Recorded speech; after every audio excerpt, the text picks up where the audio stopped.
चलिए शुरुआत करते हैं आक्रमण की और बड़ी खबर के साथ युद्ध से जुड़ी हुई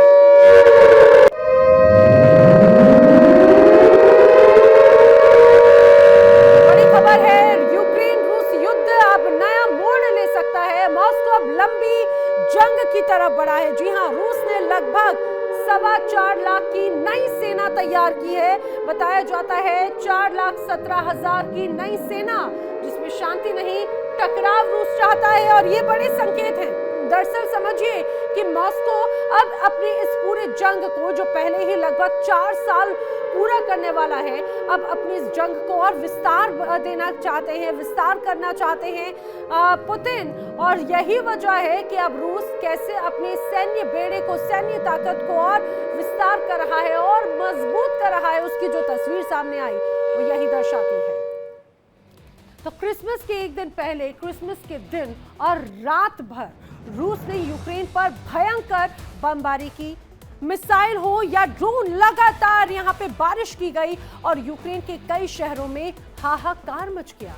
लोग बंकरों में छिपे, बिजली और पानी सब कुछ ठप है। ठंड में ठिठुरते बच्चे और सर पर मंडराता मौत का साया। 4 सालों से जारी युद्ध ने क्रिसमस की खुशियों को डर और खामोशी में तब्दील कर दिया।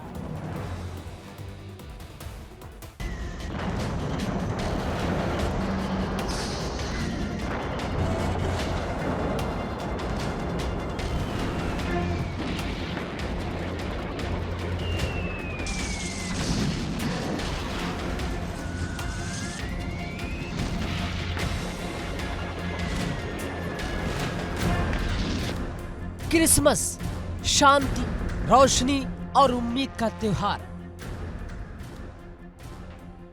लेकिन यूरोप के इस हिस्से में, जहां जश्न की जगह आज भी बारूद की गंध है, जहां चर्च की घंटियों की जगह मिसाइलों की आवाज गूंज रही थी,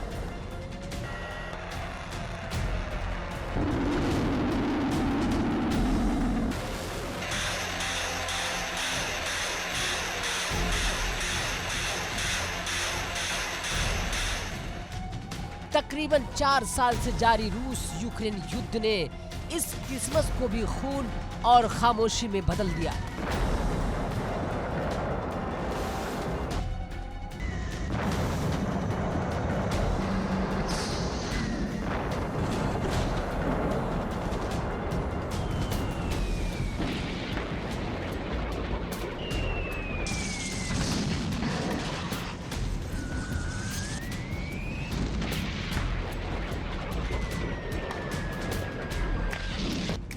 यूक्रेन की जमीन पर एक बार फिर आग बरस रही है। रूस ने पूरी ताकत झोंक दी है। मिसाइलें, ड्रोन और लंबी दूरी के हथियार, हर हमला तबाही को और गहरा कर रहा है।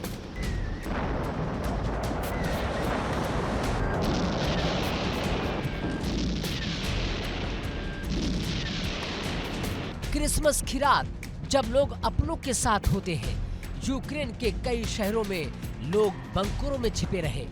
बिजली गुल थी, पानी की सप्लाई ठप, ठंड में ठिठुरते बच्चे और सिर पर मंडराता मौत का साया।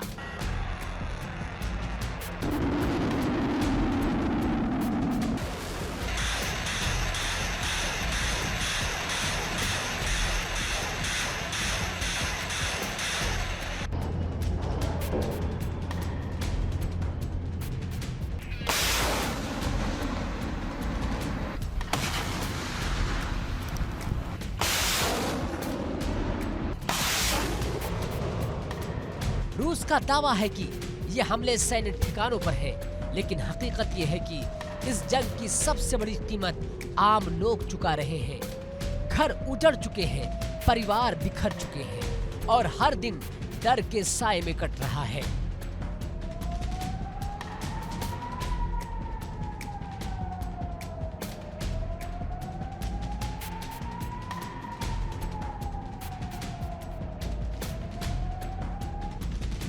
अस्पतालों में दबाव बढ़ता जा रहा है।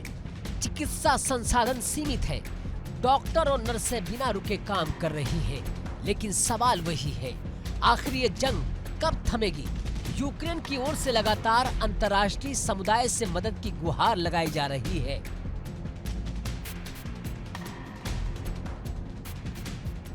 हथियारों की मांग, एयर डिफेंस सिस्टम की अपील और रूस पर और सख्त दबाव की बात। वहीं रूस का रुख और सख्त है। मॉस्को साफ कर चुका है कि वो पीछे हटने के मोड में नहीं है। रणनीति बदली है, लेकिन हमला जारी है।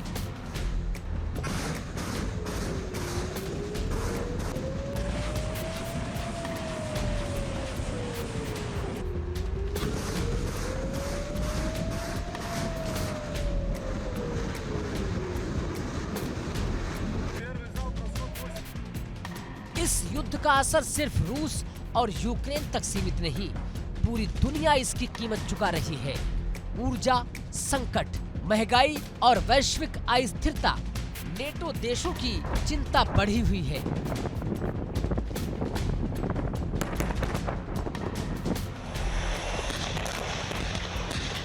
लेकिन सीधी जंग से अब भी दूरी बनाए हुए हैं। 4 साल में लाखों लोग बेघर हो चुके। बच्चों का बचपन इस युद्ध ने छीन लिया। स्कूल की जगह शरारती शिविर, खिलौनों की जगह डर और अनिश्चित भविष्य। क्रिसमस पर जब पूरी दुनिया शांत की बात करती है, यूक्रेन में बस एक ही दुआ है कि अगली सुबह बिना धमाके के हो। आसमान से सिर्फ बर्फ गिरे, बम नहीं।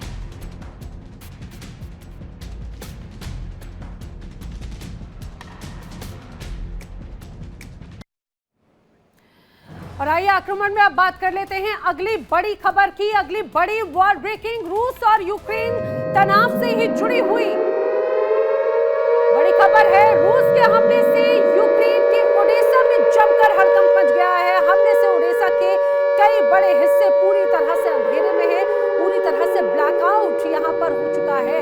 जिस तरह से रूस ने अटैक किया, हालात किस तरह से है, देखिए यहाँ पे ये जो तस्वीर नजर आती है, आपको चारों तरफ सिर्फ अंधेरे का आलम नजर आता है और इक्का दुक्का जगहों पर आपको जो यहाँ पर टिमटिमाती हुई बिजली नजर आती है। ये मान के चलिए कि यहाँ के लोग शायद थोड़ा कोशिश कर रहे होंगे कि उन्हें राहत मिले।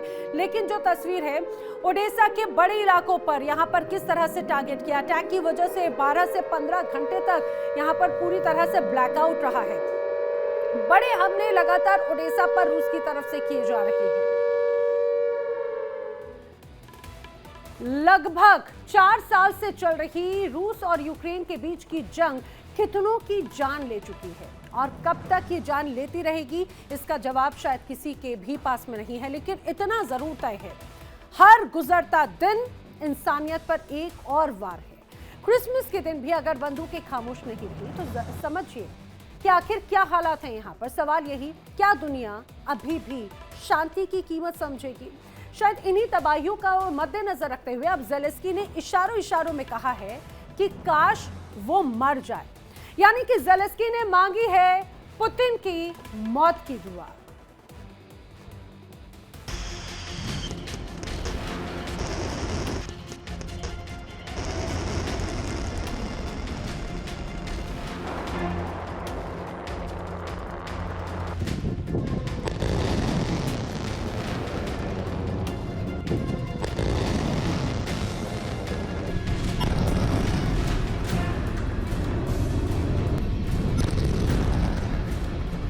क्रिसमस, जिसे दुनिया शांति, दया और उम्मीद का प्रतीक मानती है, लेकिन यूक्रेन में इस दिन भी बंदूकें खामोश नहीं रही।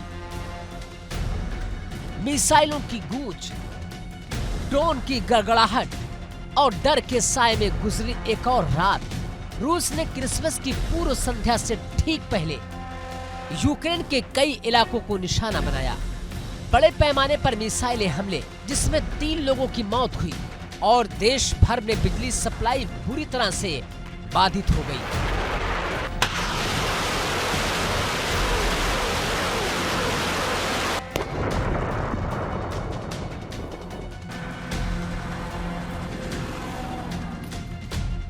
कहीं बिजली नहीं, कहीं पानी की सप्लाई नहीं।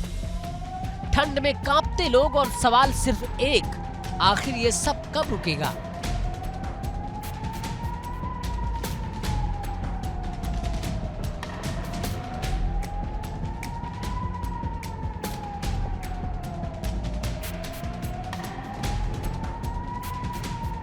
इतना ही नहीं, क्रिसमस के दिन भी रूस ने यूक्रेन पर 131 ड्रोन दागे। यूक्रेनी एयर डिफेंस सिस्टम ने ज्यादातर ड्रोन को मार गिराया, लेकिन 22 ड्रोन 15 अलग अलग इलाकों में गिरने में कामयाब रहे।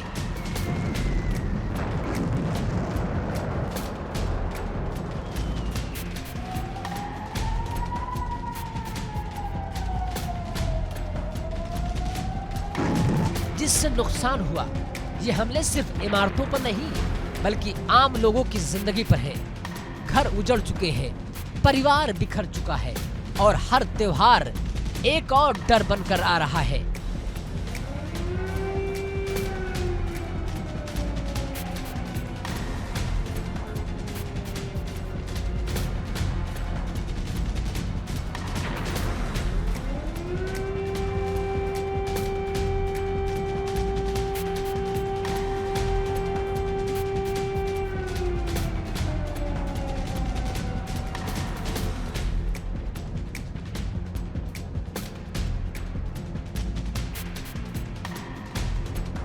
इन्हीं तबाहियों के बीच यूक्रेन के राष्ट्रपति ज़ेलेंस्की का बयान दुनिया भर में चर्चा का विषय बन गया। क्रिसमस के मौके पर ज़ेलेंस्की ने इशारों में रूस के राष्ट्रपति पुतिन पर सबसे तीखा हमला बोला। उन्होंने कहा कि स्वर्ग का दरवाजा खुल गया, काश वो मर जाएं। क्रिसमस पर ज़ेलेंस्की ने मांगी पुतिन की मौत की दुआ। ज़ेलेंस्की ने कहा कि रूस ने यूक्रेन को अकल्पनीय दुख और दर्द दिया है और आज हम सभी का एक ही सपना है, हमारी इच्छा है कि वो इस दुनिया में ना रहे।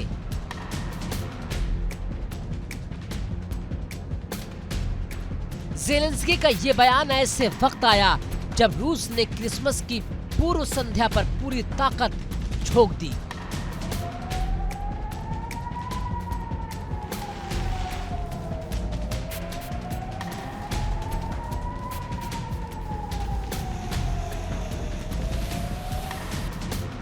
यूक्रेनी राष्ट्रपति ने कहा, क्रिसमस की पूर्व संध्या पर रूस ने एक बार फिर दिखा दिया कि वो वास्तव में कौन है।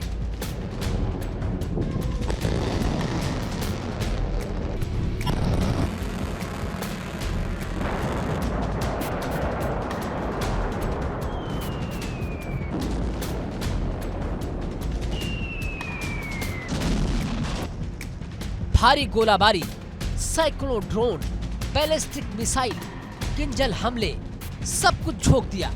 यही है उनका ईश्वर विहीन हमला।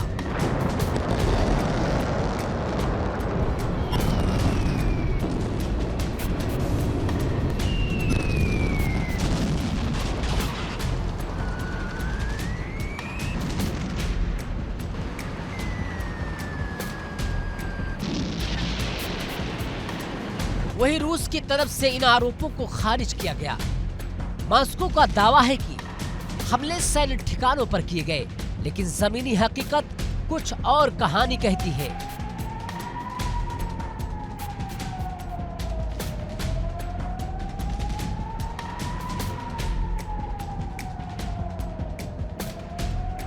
अस्पतालों पर दबाव बढ़ता जा रहा है। डॉक्टर सीमित संसाधनों में लगातार काम कर रहे हैं और हर हमले के साथ मौत का आंकड़ा बढ़ने का डर सता रहा है। इस युद्ध का असर सिर्फ यूक्रेन तक सीमित नहीं, पूरी दुनिया इसकी कीमत चुका रही है। नेटो देशों की चिंता बढ़ी हुई है, लेकिन समाधान अब भी दूर है। लगभग 4 साल से चल रही ये जंग कब थमेगी कोई नहीं जानता, लेकिन इतना तय है, हर गुजरता दिन इंसानियत की परीक्षा ले रहा है।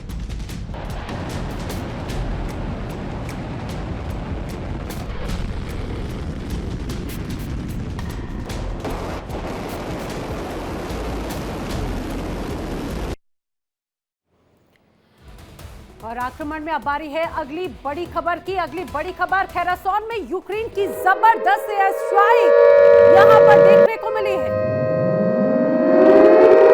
तो रूस और यूक्रेन के बीच में बढ़ता तनाव और यूक्रेन का ये बड़ा पलटवार। खेरासोन में यूक्रेन ने जबरदस्त एयर स्ट्राइक की। यूक्रेन मिग-29 विमान ने विध्वंसक बमबारी यहाँ पर की है। रूस के कमांड पोस्ट पर ये भीषण हमला हुआ और यहाँ पर जमकर तबाही की तस्वीर नजर आती है। इससे ये स्पष्ट हो जाता है कि कैसे रूस और यूक्रेन के बीच में लगातार तनाव है और रूस के हमले का जवाब किस तरह से यूक्रेन ने दिया है उसकी तस्वीर आपके सामने है। दरअसल रूस का कमांड पोस्ट जहां पर भीषण अटैक यूक्रेन की तरफ से किया गया, यूक्रेनी मिग-29 विमान ने यहां पर बमबारी की और देखिए किस तरह से यहां पर जमकर मची है तबाही। तो लगभग 4 साल लगातार बमबारी, टूटते शहर, खत्म होती उम्मीदें। रूस यूक्रेन की जंग ने दुनिया को ये सवाल बार बार पूछने पर मजबूर कर दिया, क्या कभी शांति यहां पर लौटेगी या सिर्फ कोशिशें ही होती रहेंगी। और इसी बीच मॉस्को से एक अहम बयान सामने आया। रूस के क्रेमलिन ने कहा कि यूक्रेन को लेकर पेश किए गए एक शांति प्रस्ताव का मॉस्को विश्लेषण कर रहा है। लेकिन बड़ा सवाल ये खड़ा होता है, क्या शांति की कोशिशें कभी परवान चढ़ेंगी?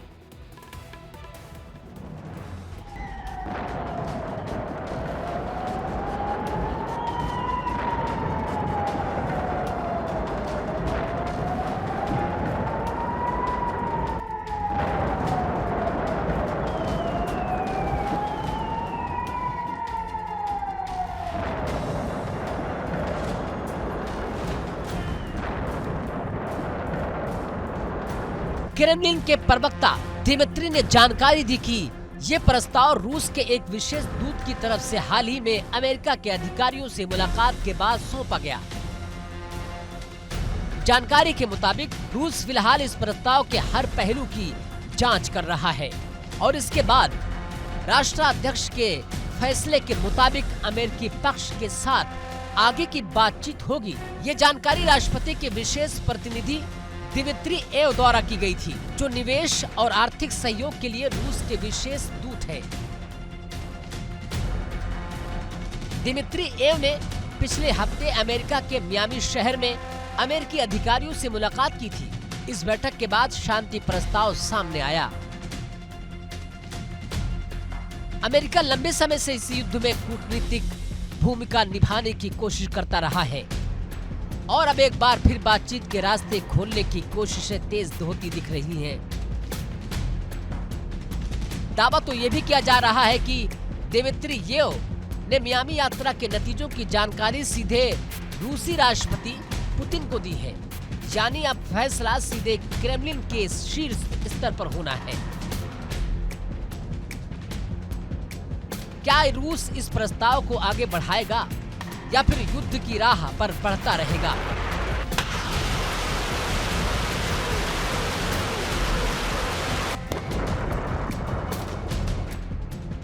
दिलचस्प बात यह है कि रूस और यूक्रेन दोनों देशों के प्रतिनिधि मंडलों ने अमेरिका के साथ फ्लोरिडा में अलग अलग बातचीत की। यूक्रेन पहले ही साफ कर चुका कि वो शांति चाहता है, लेकिन अपनी शर्तों पर। क्षेत्रीय अखंडता और सुरक्षा की गारंटी यूक्रेन बार बार दोहरा रहा है।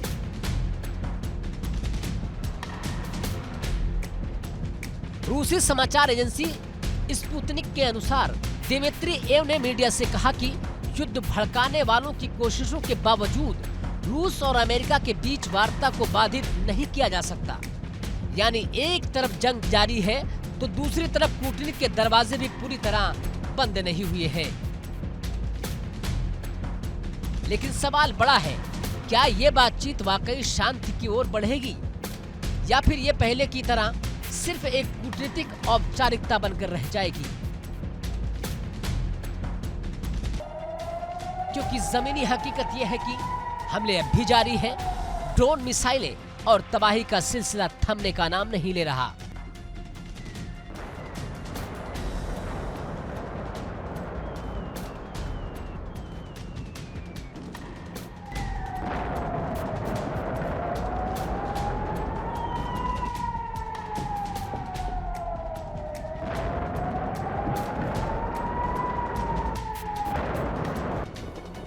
चार साल में लाखों लोग बेघर हो चुके हैं। बच्चों का भविष्य इस युद्ध की आग में झुलस रहा है और हर दिन शांति की कीमत बढ़ती जा रही है।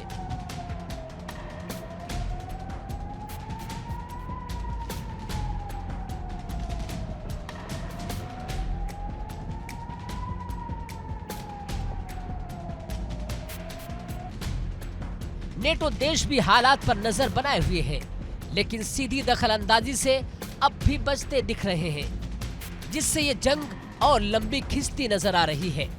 लगभग 4 साल से चल रही इस जंग में उम्मीद बार बार टूटी है, लेकिन हर शांति प्रस्ताव एक नई किरण भी लेकर आता है।